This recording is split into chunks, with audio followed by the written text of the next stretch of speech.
কোথায় অর্জুন? এই পুকুরে। ওখানেই স্নান করবে? না না না না, এখানে আমি স্নান করতে পারবো না। তুমি কি দেখতে পাচ্ছ না চামড়া ভিজে পচে পড়েছে, পোকা পড়ে গিয়েছে, দুর্গন্ধ ভেসে আসছে। এই পুকুরে আমি কেমন করে স্নান করব? অর্জুন, ওটা তোমার মনের ধারণা, ওটা তোমার মনের ভুল।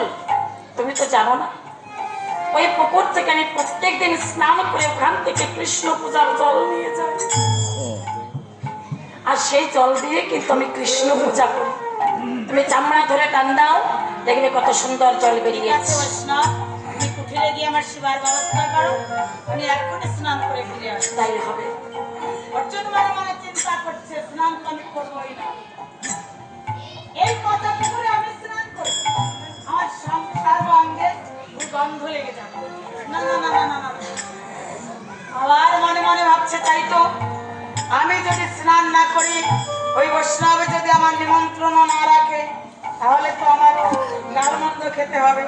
তার থেকে এসেছি যখন, সেবার যখন করবো, তেল মেখেছি, স্নানটা সেরেই যায় বরং না।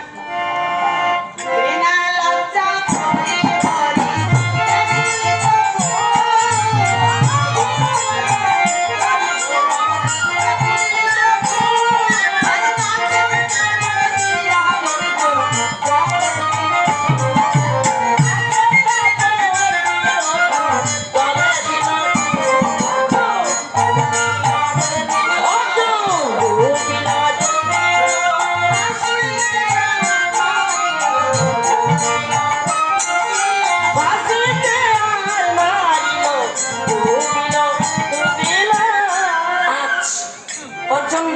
মনে হয় যেন চির জন্মের মতো ডুবে গেছে।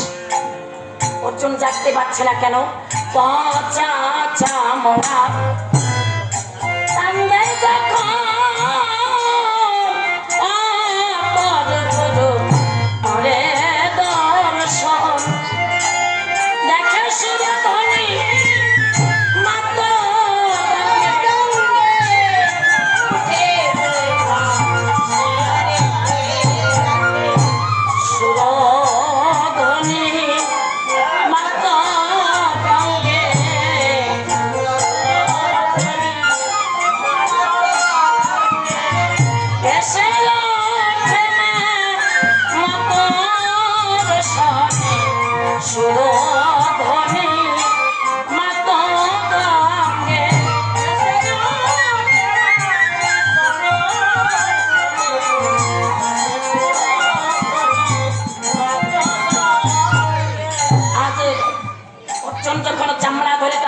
দেখতে পায় মা অতীত পাবনী গঙ্গা, দেখে বলেছ মা, জগতের বুকে এত জায়গা থাকতে কেন তুমি রহিদাসের পচা কূপের মাঝে? একটিবার তুমি আমার প্রণাম গ্রহণ করো। মা গঙ্গা ডেকে বলেছে, অর্জুন আমি তোর প্রণাম স্বীকার করি না। বলছে আমার অপরাধ? বলে মহা অপরাধ। তুই আমাকে বলেছি জগতের বুকে এত জায়গা থাকতে কেন রহিদাসের পচা কূপে আমি কেন এখানে থাকি জানিস? আমার হৃদয় পরম বৈষ্ণব, এখানে আমি একা নই, প্রত্যেকদিন 33 কোটি দেব দেবী স্নান করতে আসে, শুধু আমার হৃদাসের একটু সঙ্গ পাবে বলে। এই ভগবান শ্রীকৃষ্ণের শাখা অর্জুন, তাই না? তোর মনে বড় অহংকার। শোন অর্জুন, যে কৃষ্ণকে তোর কাষ্ঠে রথের সারথি করেছিস, ওই কৃষ্ণ বছরে একবার আসে এখানে স্নান করতে, আর এমন বৈষ্ণবকে তুই করেছিস ঘৃণা। অর্জুন ডেকে বলেছে মা আমি বুঝতে পারি, বুঝবো কেমন করে? হৃদয় মাঝে যে অহংকার জমা বেঁধেছে, আমার কি ক্ষমা নেই? বলে হ্যাঁ, ক্ষমা যদি পেতে চাস ছুটে যা বৈষ্ণবের কাছে। বৈষ্ণবের কাছে গিয়ে বৈষ্ণবের কাছে ক্ষমা ভিক্ষা চা। আজ অর্জুন আমার ছুটে চলেছে রহিদাসের কাছে। রহিদাসের কাছে গিয়ে ডেকে বলেছে, হে বৈষ্ণব, মম অপরাধ তুমি মার্জনা করো। রহিদাস ডেকে বলছে, তুমি তো কোনো অপরাধ করনি। অর্জুন ডেকে বলেছে, তুমি জানো না বৈষ্ণব আমি অপরাধ করেছি, তোমার চরণে মহা অপরাধ করেছি। তখন তোমার ভবনে এসেছিলাম, আমার মনে ছিল প্রচন্ড ঘৃণা, মুচির ছেলে রহিদাস, সে নাকি পরম বৈষ্ণব। কিন্তু যখন তোমার কূপের মাঝে আমি ডুব দিয়েছি, কূপের মাঝে ডুব দিয়ে দেখতে পাই মা পতিত পাবনী গঙ্গা। রোহিদাস ডেকে বলছে, তুমি কি বলছো অর্জুন? মুচির ছেলে রোহিদাস, তার ওই কূপের মাঝে মা গঙ্গা। বলছে শুধু গঙ্গা নয়, প্রত্যেকদিন 33 কোটি দেবী দেবী স্নান করতে আসে। শুধু তাই নয়, দিন রাত্র যে কৃষ্ণ কৃষ্ণ বলে কাঁদো। তুমি জানো,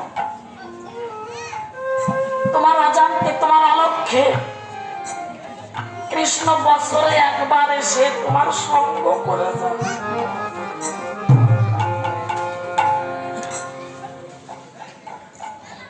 এই বড় অপরাধ করেছি। তোমার ভবনে যখন এসেছিলাম আমার পক্ষে বক্ষ মিলাতে চেয়েছিলে, আমি মিলাতে দেইনি। কেন?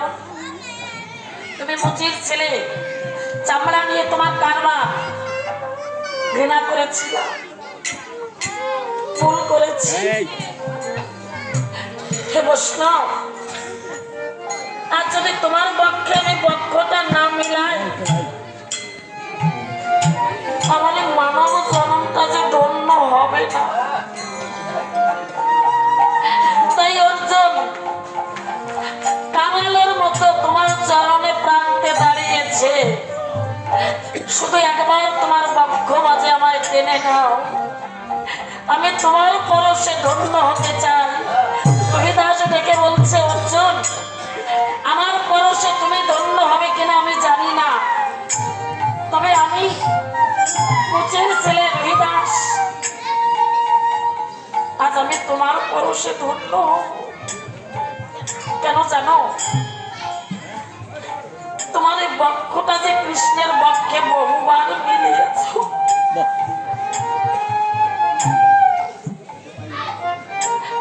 তাই তোমার বক্ষে আমি বক্ষ মেলাবো অর্জুন, আমি ধন্য হব। তুমি ধন্য হবে কিনা আমি জানি না।